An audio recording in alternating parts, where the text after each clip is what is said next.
তোমরা চাইছিলা সোনার বাংলাদেশ তৈরি করবা, কিন্তু এই জাতি বুঝে না। ভ্যান চালকদের থেকে টাকা নিয়ে এই কষ্টার্জিত মাথার ঘাম পায়ে ফেলে কামাই করার টাকা তিলে তিলে চাঁদা করে আপনি অট্টালিকা বানাবেন আর জান্নাত খরিদ করবেন। কে বলেছে আপনাকে? কিসের নেতা আপনি? আপনি সব থেকে বড় শয়তান, সব থেকে বাটপার। আপনি আমার গরিব ভাইয়ের টাকা কিভাবে নেন? আপনি 5 টাকা 10 টাকা করে দিতে যে ডিমান্ড দিতে না হয়, পথে ঘাটে চলতে মোড়ে মোড়ে যেন চাঁদা না দিতে হয়। তোমরা চাইছিলা সোনার বাংলাদেশ তৈরি করবা, কিন্তু এই জাতি বুঝে না। এটা মূর্খ জাতি। তোমাদের বাঁচার 2টা উপায়। একটা, দেশ ছেড়ে পালিয়ে যাওয়া। এটা সব থেকে ভালো হবে। বুঝেছেন কথা? আমার কথা অনেকে মেনে নিতে পারবেন না, কিন্তু এটাই ঘটবে। আর না হয় মোকাবেলা করতে হবে।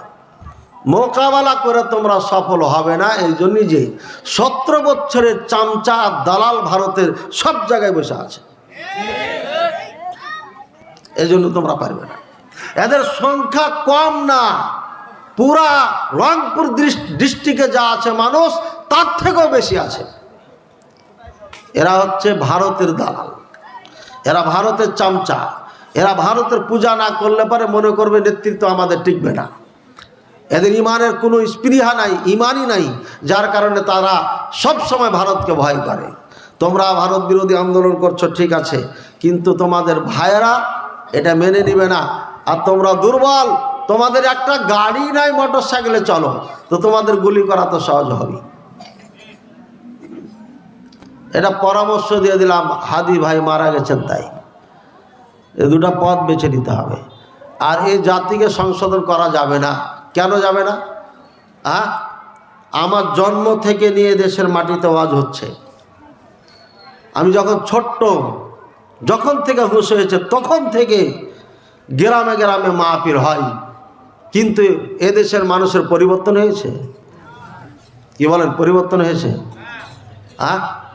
আজকে আলহামদুলিল্লাহ আল্লাহ তাআলা এই মাদ্রাসাকে কবুল করে নেন। কি মাদ্রাসা এটা জেনে বলো নামটা? আল জামিয়া সালাফিয়া। এত বড় নাম রাখছেন, এটা তো অনেক বড় নাম, মানে ইউনিভার্সিটি। তো যা হোক, আল্লাহ তাআলা তালপট্টি আল জামিয়া সালাফিয়াকে কবুল করে নেন। আজকে যেই ছাত্রগুলা এখান থেকে পাগড়ি নিয়ে গেল, আমরা লেখাপড়া করেছি, কোথাও পাগড়ি পাইনি, আমাদের পাগড়ি দেয়নি। 50 বছর পরে বলে ডাকবে, ডেকে পাগড়ি দিবে। বলেন তো, 50 বছর এখানে আছে, চুল দাড়ি পাইকে গেল, তাও পাগড়ি পাইনি এখন। বুঝছেন? আগে 100 বছর পরে রাখতো, এখন নাকি 50 বছর পরে, মানে দিবে না। এত পাগড়ি কোথায় পাবে রে ভাই? পাগড়ি ছাড়া মুলবি আমরা, তারই ঠেলা সামলাইতে পারে না অন্য মুলবিরা। আর আমরা প্রতি বছর এত পাগড়ি দিচ্ছি, কিন্তু পাগড়ি দিয়ে বাঁধতে পারছি না। এর মানে এ দেশের মানুষ নিতে চাই না, এ মানুষ নিবে না। ভাইয়েরা আমার, খুব ভয়ঙ্কর অবস্থায় আছি আমরা। আমাদেরকে ঠান্ডা মাথায় চিন্তা করতে হবে। এবার আমি বলবো, যারা বিএনপি করেন আর জামাত করেন, এই 2 দলে ঠেলাঠেলি চলছে। আপনারা রাজনীতি করেন, কিন্তু ঠেলাঠেলি রাজনীতি বাদ দেন না কেন? ঠেলাঠেলি রাজনীতি বাদ দিয়ে সবাই ভোট চান, জনগণের সেবা দেন, ভালো মানুষ হয়ে যান। জামাত আর বিএনপি যদি এক না হতে পারে, জুলাই যোদ্ধাদের সঙ্গ এরা না দেয়, তাহলে জুলাই যোদ্ধাদের বাঁচার রাস্তা নেই। এজন্য এ দেশকে ভালো করার জন্য এখনই সময় জামাত আর বিএনপির ধাক্কা ধাক্কি বন্ধ করতে হবে। এদেরকে এক টেবিলে বসতে হবে, ভালোবাসা মহব্বত কায়েম করতে হবে। যে জনগণের ভোটে পাস করবে, সেবার নিয়তে সে আপনার মানুষের পাশে দাঁড়াবে। চুরি করার নিয়তে নয়, বাটপাড়ি করার নিয়তে নয়। এখান থেকে রিক্সা ভ্যান চালকদের থেকে টাকা নিয়ে এই কষ্টার্জিত মাথার ঘাম পায়ে ফেলে কামাই করার টাকা তিলে তিলে চাঁদা করে আপনি অট্টালিকা বানাবেন আর জান্নাত খরিদ করবেন। কে বলেছে আপনাকে? কিসের নেতা আপনি? আপনি সব থেকে বড় শয়তান, সব থেকে বাটপার। আপনি আমার গরিব ভাইয়ের টাকা কিভাবে নেন? আপনি 5 টাকা 10 টাকা করে। আমি দাঁড়াইতে চাইছিলাম, বগুড়ায় আস্তে আস্তে চাঁদা উঠাচ্ছে, লাঠি নিয়ে এই দাঁড় করে এখানে। আরে ভ্যান চালাচ্ছে রে ভাই, গরিব মানুষ, কেমনে টাকা নেন এদের থেকে? বেঈমান বেয়াদব কোথাকার, লজ্জা শরম থাকার দরকার। আর এদের টাকা দিয়ে ফুটানি করে আমাদের এই কথিত নেতারা, সবাই না, ভালো নেতা আছে। আমাদের ছাত্র সরাসরি এই বড় দাড়ি ছেড়ে দিয়েছে, তারেক জিয়ার সাথে সরাসরি মোবাইলে কথা বলে।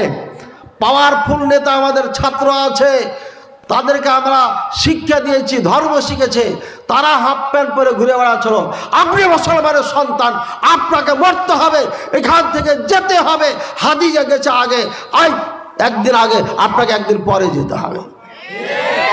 ইহা হাম সব মুসাফির হ্যায়, वही आखिर ठिकाना, कोई आगे रवाना है, कोई पीछे रवाना। এখানে আমরা সবাই মুসাফির, কেউ আগে যাবে, কেউ পরে যাবে। আসল ঠিকানা হচ্ছে আজকের মাহফিলে যা আলোচনা করব, অর্থাৎ মরার পরের জীবন। আমি আয়াত পাঠ করেছিলাম, কুল্লু নাফসিন যায়িকাতুল মাউত, প্রত্যেকটি আত্মা মৃত্যুর স্বাদ চাখবে। অনুবাদ কি করলাম? মৃত্যু বরণ করবে এ কথা বলিনি, মৃত্যু স্বাদ চাখবে। চাখবে বুঝেন তো? আর তরকারি চাখে না, চাখবে। এটা হলো প্রথম বাক্য। দ্বিতীয় বাক্য, ওয়া ইন্নামা তুওয়াফাউনা উজুরাকুম ইয়াউমাল কিয়ামাহ, আর নিশ্চয় তোমাদেরকে তোমাদের প্রতিদান, তোমাদের মজুরি, তোমাদের পাওনা পরিপূর্ণ, তুওয়াফাউনা মানে পরিপূর্ণ, কিয়ামতের দিন দেওয়া হবে। আমরা যা করছি এটা পরিপূর্ণ কিয়ামতের দিন দেওয়া হবে। দ্বিতীয় সেন্টেন্স চলে গেল, এবার তৃতীয়, ফামান যুহজিহা আনিন নার ওয়া উদখিলাল জান্নাহ ফাকাদ ফাজ। যে ব্যক্তি জাহান্নাম থেকে মুক্তি পেয়ে গেল, যাকে জাহান্নাম থেকে সরিয়ে দেওয়া হলো আর জান্নাতে ঢুকিয়ে দেওয়া হলো, একদম ওয়ার্ড টু ওয়ার্ড অনুবাদ করছি, জাহান্নাম থেকে যাকে সরিয়ে দেওয়া হলো, অর্থাৎ এই জাহান্নামে আর যাবে না, জাহান্নাম থেকে বাঁচিয়ে দেওয়া হলো, আর জাহান্নামে ঢুকিয়ে কি জান্নাতে ঢুকিয়ে দেওয়া হলো, ফাকাদ ফাজ, এই ব্যক্তি হলো সফল। চিন্তা করেছেন সফলতা কোথায়? সফলতা কি নেতৃত্বে, টাকা পয়সায়, ক্ষমতায়, সৌন্দর্যে, শিক্ষা? কোনোটাই না। সফলতা হচ্ছে জান্নাত পাওয়া। আল্লাহু আকবার। এটা তৃতীয় নম্বর জুমলা বা সেন্টেন্স বা বাক্য। চতুর্থ নম্বর, ওয়ামাল হায়াতুদ দুনিয়া ইল্লা মাতাউল গুরুর। আল্লাহ বলছে ওমা হায়াতুদ দুনিয়া, ওমাল হায়াতুদ দুনিয়া, আরে এই দুনিয়ার জীবনটা কি? এটা ইল্লা গুরুর, এটা ধোঁকা, ধোঁকা ছাড়া কিচ্ছু না। এই দুনিয়ার জীবনটা একদম ধোঁকা। এবার আয়াতের ব্যাখ্যা দিচ্ছি। আল্লাহ বলছেন এই দুনিয়ার জীবন ধোঁকা। কেমন ধোঁকা? কেমনে ধোঁকা? ভাইয়ের আমার, যে এখানে ভালো পোশাক পরে আছি আমরা, আমাদের মৃত্যু হবে না? হবে না? ভালো বাড়িতে আছি, মৃত্যু হবে না? হবে না? অট্টালিকার মধ্যে আছেন, মৃত্যু হবে। গাছতলায় আছেন, তারও মৃত্যু হবে, তারও রাত পার হয়ে যাবে। নদীতে মাছ মারতেছে জায়রা, এই জায়রা ব্যক্তিটার রাত পার হয়ে যাচ্ছে। পেট ভরে কুরমা, পোলা, কোপ্তা সব খেয়েছি, আরামে ঘুমাচ্ছি, আমার রাত পার হয়ে যাবে। আর একজন ফকির মিসকিন ক্ষুধার্ত অনাহারে কতরাচ্ছে, ঘুমাইতে পারছে না, তারও রাত পার হয়ে যাবে। একজন সুন্দর বিছানায়, সুন্দর তোষক ল্যাপ পেড়ে, সুন্দর কম্বল দিয়ে ঘুমাচ্ছে আরামের বিছানায়, তারও রাত পার হয়ে যাচ্ছে, দিন পার হয়ে যাচ্ছে, বছর পার হয়ে যাচ্ছে। আর একজন ফুটপাতে পড়ে পলিথিন গায়ে দিয়ে সারা রাত থরথর করে কাঁপছে, তারও রাত দিন পার হয়ে যাচ্ছে। হচ্ছে না? হচ্ছে না? এগুলো কোনোটাই সফলতা নয়। সফলতা হচ্ছে যদি আপনি জান্নাত পেয়ে যান। সুতরাং এই দুনিয়া যাহা কিছু দেখছি এগুলো ধোঁকা, এগুলো অস্থায়ী, আজ আছে কাল থাকবে না। এই জন্য এই দুনিয়ার পিছে যারা ছোটে, আল্লাহ রাসূল সাল্লাল্লাহু আলাইহি ওয়াসাল্লাম এদেরকে বোকা বলেছে। রাসূলুল্লাহ সাল্লাল্লাহু আলাইহি ওয়াসাল্লাম বলেছেন, লাউ কানাত কিমাতুদ দুনিয়া কাআজরিহাতি বাউদা আও কামা ক্বালা আলাইহিস সালাতু ওয়াস সালাম, এই দুনিয়ার মূল্য যদি আল্লাহ তাআলার নিকটে পাখি নাকি মাছির পর বরাবর হতো। মাছি চিনেন আপনারা?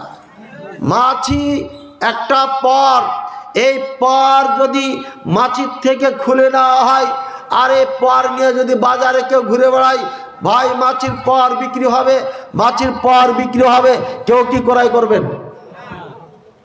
এর মানে আর দাম নাই। আচ্ছা ক্রয় করবেন না, ফ্রি কেউ দিলে নেবেন, মানে এর দাম নাই। আচ্ছা নিবেন না, আর কোনো কাম আছে, উপকার আছে একে দিয়া? কিচ্ছু নেই। এত সামান্য একদম দামহীন মূল্যহীন জিনিসের সাথে এই দুনিয়ার উদাহরণ দিয়েছেন আল্লাহ তাআলা, তুলনা করেছেন। দুনিয়ার দাম নাই, যেমন মাছির পরের দাম নাই।